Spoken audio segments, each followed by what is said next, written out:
Welcome to Weekly News Highlights, where we wrap up your week with a glimpse back into what went on over the past week. I'm Kim Dami in Seoul. President Yoon Suk Yeol is set to hold a press conference in the coming week, marking his second year in office. He also sat down with the opposition leader Lee Jae-myung this week for the very first time since Yoon took office. South Korea's exports pulled off an on-year rebound for the seventh straight month in April, driven by key export items, including automobiles and semiconductors. With this, the nation logs a trade surplus for an 11th consecutive month. The leader of Angola came to South Korea this week for his summit with President Yoon Suk Yeol. And foreign and defense ministers of South Korea and Australia also held talks on issues ranging from North Korea's threats to the possibility of South Korea partnering with AUKUS on sharing military technology.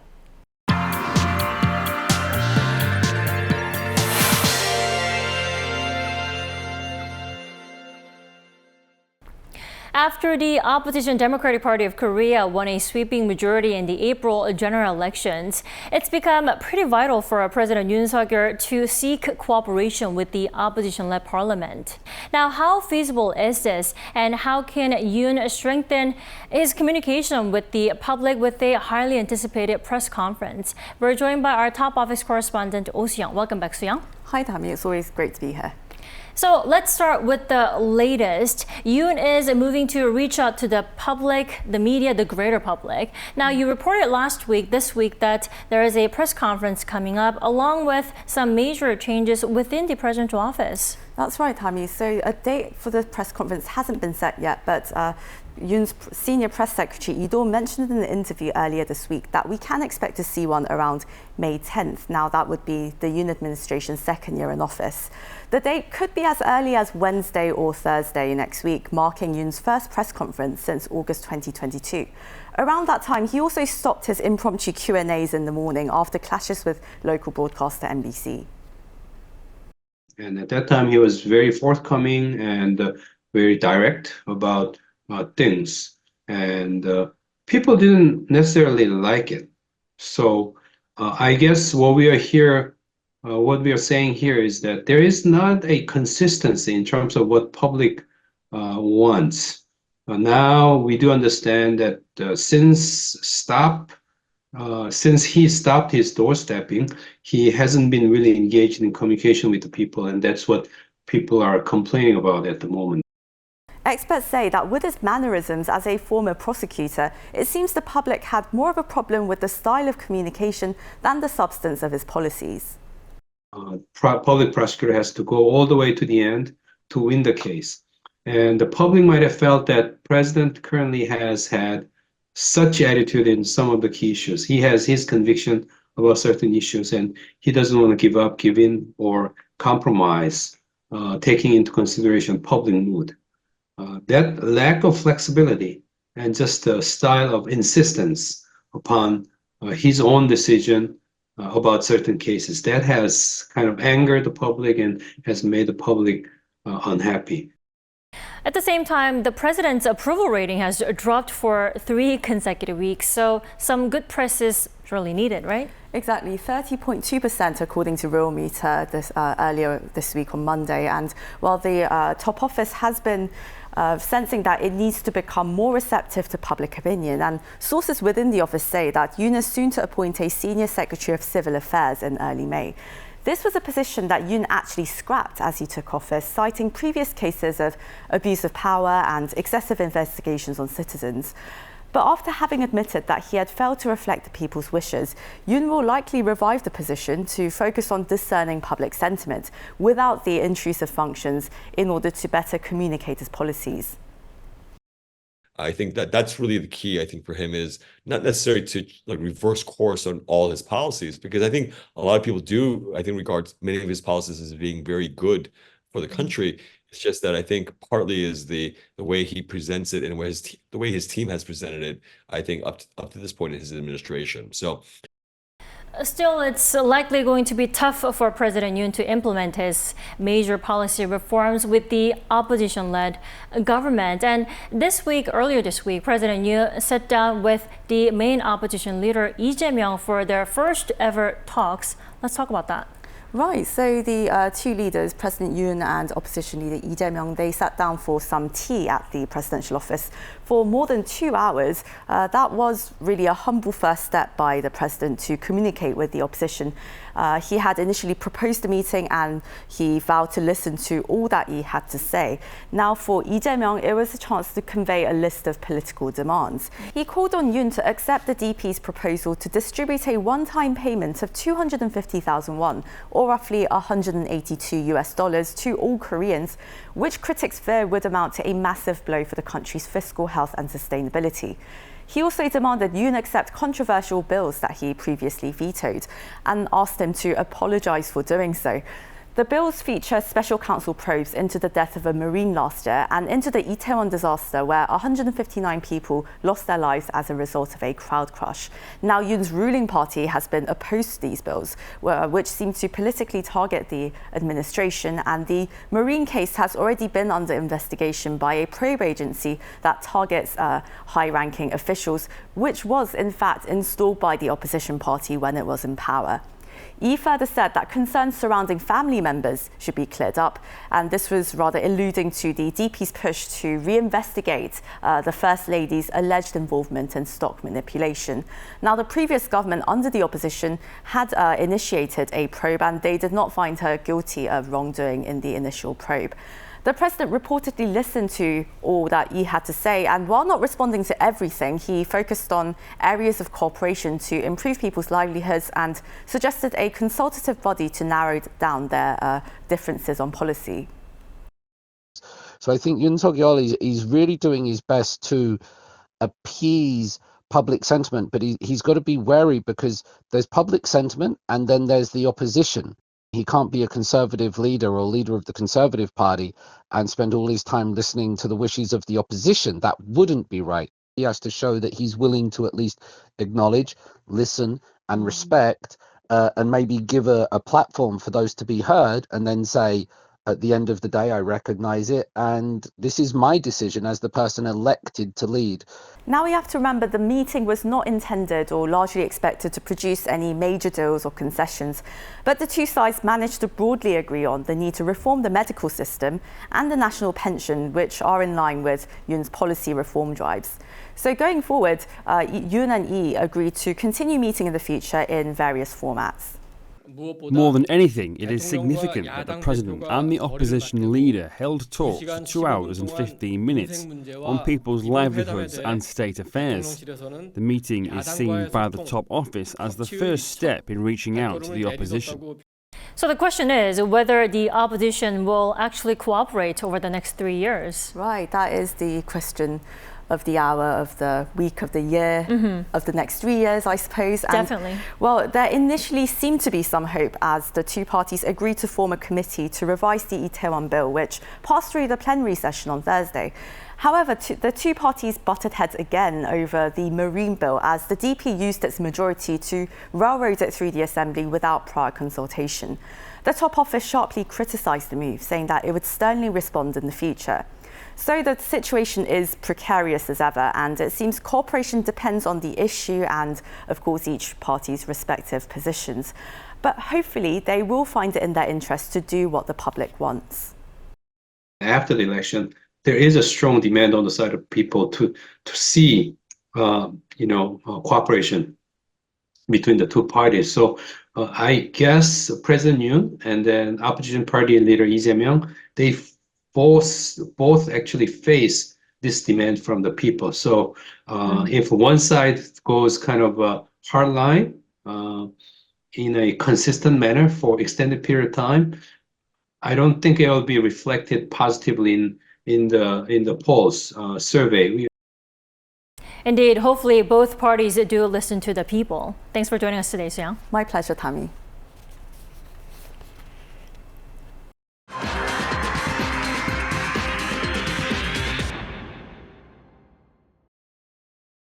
The U.S. Federal Reserve once again held its key interest rates at a 23-year high, with inflation pushing back the timing of a rate cut. The chair, Jerome Powell, did note, though, that it was unlikely that the central bank would hike rates again in this cycle. Now, while hopes for a rate cut within the year are fading, the interest rate gap between Korea and the U.S. is at an all-time high of 2%. Our correspondent Moon Hae-ryun has this report. The U.S. central bank froze interest rates for the sixth consecutive time as inflation continues to persist. Following the latest Federal Market Open Committee meeting on Wednesday, benchmark interest rates in the U.S. remain in the 5.25 and 5.5% range. This latest decision comes as recent data show that the Consumer Price Index jumped by 3.5% in March compared to the same month the year before, prompting Fed officials to keep rates high. The Fed's preferred core inflation gauge in the same month, the Personal Consumption Expenditures Price Index, also rose by 2.8% on year. With stalled progress towards its target goal of bringing inflation down, it's increasingly likely that the central bank will maintain its restrictive monetary policy as it seeks greater confidence that inflation is coming down. But inflation is still too high. Further progress in bringing it down is not assured, and the path forward is uncertain. We are fully committed to returning inflation to our 2% goal.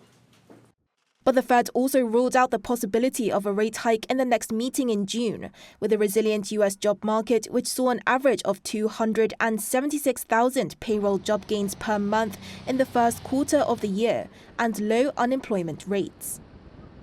So I think it's unlikely that the next policy rate move will be a hike. I'd say it's unlikely. Our policy focus is really what I just mentioned, which is how long to keep policy restrictive.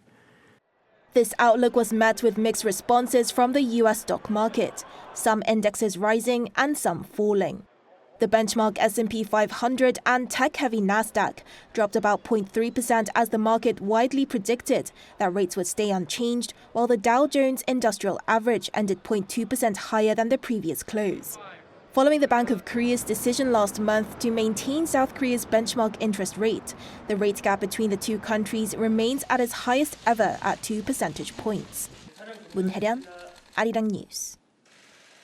South Korea's exports extended on-year gains to a seventh straight month in April, boosted by robust chip demand and record-high shipments of automobiles. Our correspondent Park Kwon-woo has the latest numbers. South Korea's exports saw another year-on-year increase in April, rising for the seventh straight month. According to the Ministry of Trade, Industry and Energy on Wednesday, outbound shipments saw a jump of 13.8% to over $56.2 billion in export value last month. The value of imports also rose by more than 5% year-on-year last month to around $54.7 billion, resulting in a trade surplus of $1.53 billion in April, the 11th consecutive month since June 2023. 13 out of 15 main export items saw growth last month, the largest number of items seeing an increase this year. Outbound shipments of automobiles hit a record high of nearly $6.8 billion, up 10.3%. Exports from the IT sector, including chips, displays, SSDs, and wireless devices, all saw increases for the second consecutive month. The value of semiconductor exports jumped to nearly $10 billion in April, a 56.1% year-on-year increase. That was mainly due to higher prices for memory chips, including DRAM and NAND flash, caused by higher demand. In terms of region, 7 out of 9 major export regions saw growth in imports from South Korea. Outbound shipments to the U.S. increased for the 9th month in a row, reaching a record high $11.4 billion in April, up 24.3%. The value of shipments to China also once again exceeded $10 billion in the same month. But as concerns rise about exports, especially for chips, being concentrated to certain regions, the Trade Ministry said it'll try to deal with this. We still have to find new markets in different regions, though exports to places such as India and the Middle East have also risen. Aside from shipments to the U.S., we will do our best to diversify the export market through suitable policies. While mentioning that the trade surplus in April was recorded despite global uncertainties, The Trade Ministry added it would support companies so that the robust export performance will continue into the second quarter. Park Go-nu, 아리랑뉴스. Seoul City's climate car has proved to be a hit, with 1 million sold in 70 days up until the beginning of April, easily exceeding the target of 500,000. Now, this unlimited transport card, which also includes public bikes for the price of 65,000 won, or around $50, is geared toward users of buses and subways here in Seoul. And starting this past Wednesday, there's another public transport discount card, the K-Pass. Now, the biggest difference is that this can be used nationwide, and if used at least 15 times a month, there's a partial reimbursement of travel costs. People between the ages of 19 and 39 can receive 30% cashback and 53% for users in the lower income bracket. Everyone else can get 20% off for using transport up to 60 times a month. Now, this discount program covers intercity buses and subways and is especially useful for those who commute to Seoul from areas just outside the capital. With different public transport cards to choose from, now customers can select one based on their specific needs. A majority of the country's cities and provinces are already part of the project, but the government has pledged to continue talks with the remaining 40 municipal governments that are not a part of it at the moment. President Yoon Suk Yeol hosted the Angolan President João Lourenço at his Yongsan office this week for talks on trade and energy ahead of the upcoming Korea-Africa summit in June. Our correspondent Kim Do-yeon has the details. South Korea is seeking closer ties with Angola, a nation rich in natural resources and with a young, productive population. President Yoon Suk Yeol hosted a summit on Tuesday with Angolan President João Lourenço at Yongsan Presidential Office. This is the first time in 23 years for an Angolan president to meet a South Korean president in Seoul. 앙골라는 천연 자원이 풍부하고 젊은 인구의 비중이 높습니다. 한국은 우수한 기술력과 경제 발전 경험을 보유하고 있습니다. 오늘 정상회담에서 양국의 강점을 바탕으로 상호 협력을 더욱 확대해 나가는 방안을 깊이 있게 논의하길 기대합니다. The two nations signed 4 MOUs following the summit. Those include a memorandum of understanding on creating a trade and investment promotion framework between the two nations' trade ministries. Other government agencies also agreed to work together. This is on top of the investment MOU signed on Monday by the two countries' trade promotion agencies, KOTRA and APEX. President Lourenço explained that South Korea is a country to learn from. There could be cooperation between agencies and surely in the private sector. South Korea has experience of extensive development in a short period, so I'm looking forward to sharing and learning in this aspect together. Angola's natural resources include oil and gas, diamonds, cobalt, and nickel, all essential for South Korea's industries. As a result, the two already have been enjoying economic exchanges, including Korean companies participating in the construction of major facilities in Angola and cooperating in Angola's renewable energy projects.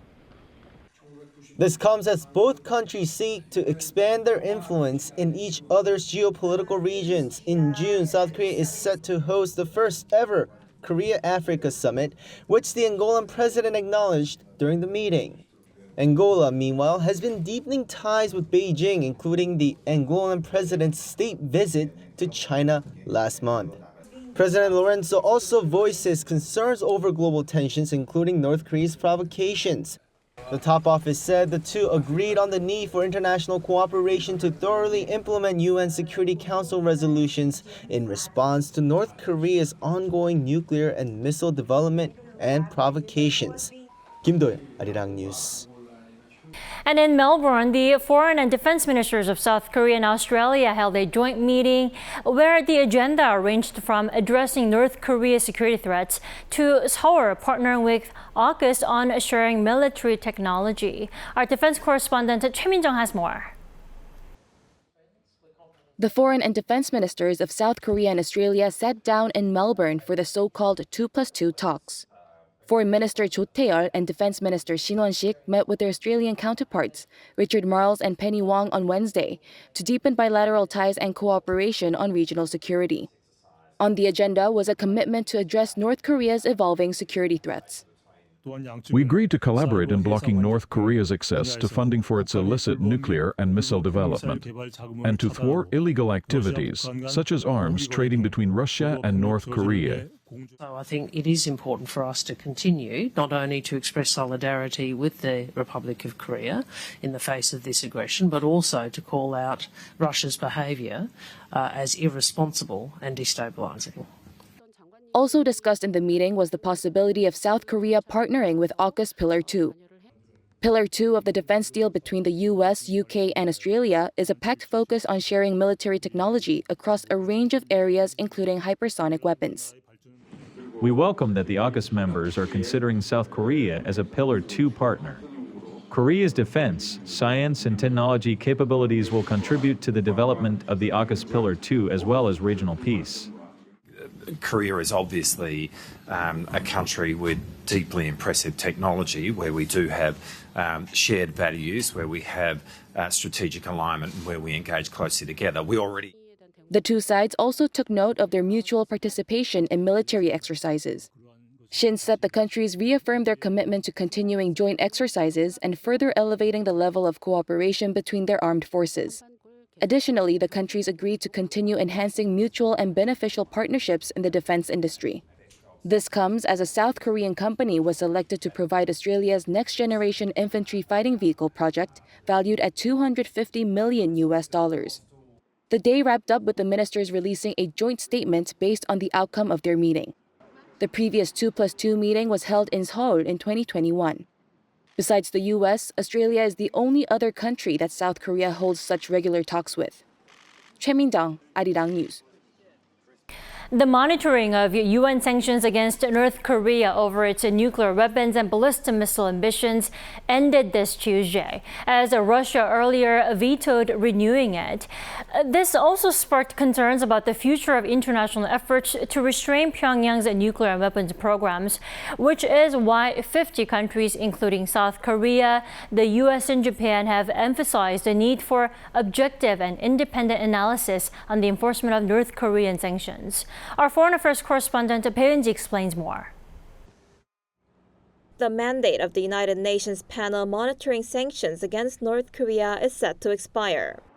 Since its creation in 2009, the so-called panel of experts has played a key role in seeking to enforce UN Security Council resolutions against North Korea.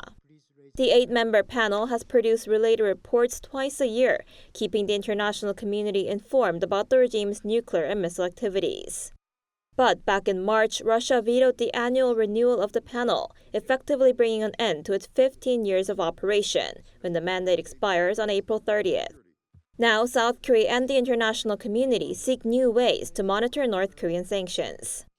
Seoul's foreign ministry said Tuesday that it'll closely cooperate with like-minded countries to create a new mechanism to monitor the North.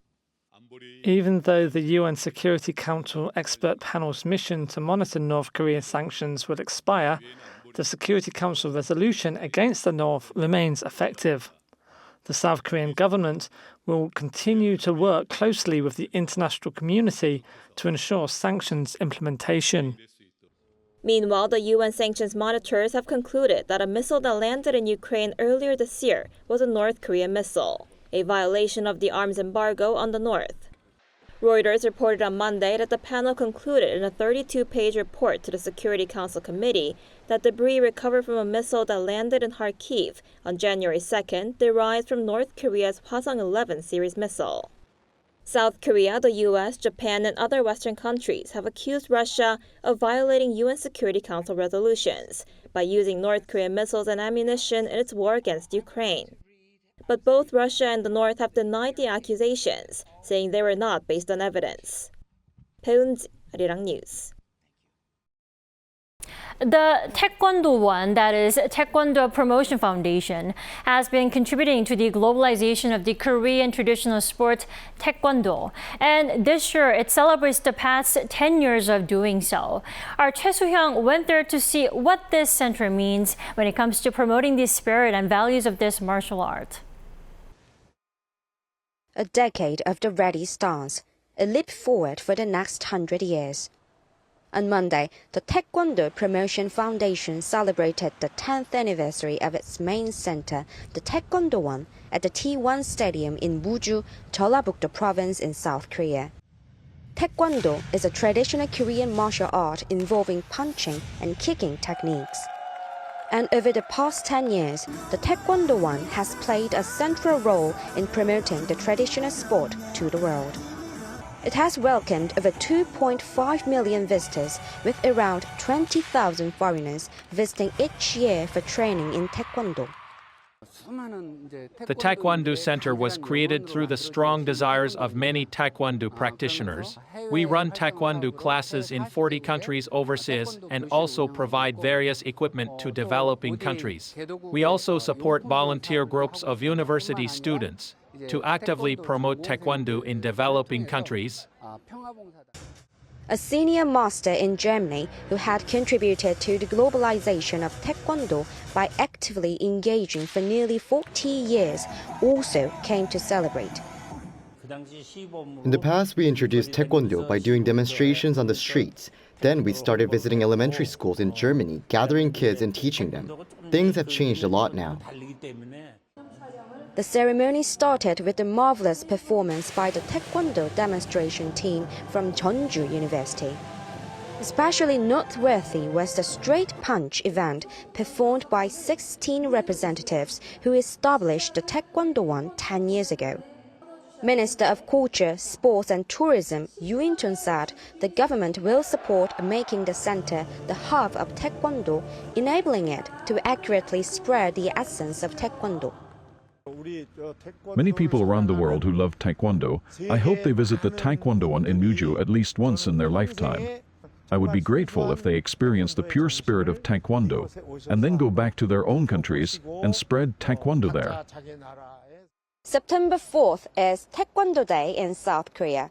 The Taekwondo Promotion Foundation plans to hold a grand ceremony that day to commemorate the 30th anniversary of Taekwondo being adopted as an official Olympic sport in 1994.